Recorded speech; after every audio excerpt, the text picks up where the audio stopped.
20 મે 2025ના રોજ વડાપ્રધાન નરેન્દ્ર મોદીએ જીનીવા ખાતે આયોજિત વિશ્વ આરોગ્ય સંગઠનની 78મી વર્લ્ડ હેલ્થ એસેમ્બલીમાં વિડીયો સંદેશ દ્વારા સંબોધન કર્યું.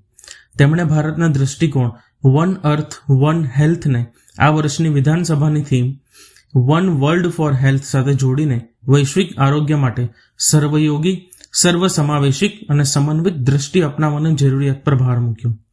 પીએમ મોદીએ જણાવ્યું કે ભારતમાં આરોગ્ય ક્ષેત્રે અમલમાં લાવવામાં આવેલી અનેક પહેલો થઈ છે, જેમ કે આયુષ્યમાન ભારત યોજના, જે વિશ્વની સૌથી મોટી આરોગ્ય વીમા યોજના છે અને હાલ 58 કરોડથી વધુ લોકોને મફત સારવાર આપે છે. આ એક ટકાઉ અને પુનરાવર્તનક્ષમ મોડેલ તરીકે ઉભરી છે. તેમણે ડિજિટલ હેલ્થ આઈડી અને ભારતની ટેલિમેડિસિન સેવાઓનો પણ ઉલ્લેખ કર્યો, જેની મદદથી અત્યાર સુધી 34 કરોડથી વધુ ડિજિટલ કન્સલ્ટેશન અપનાવવામાં આવ્યા છે.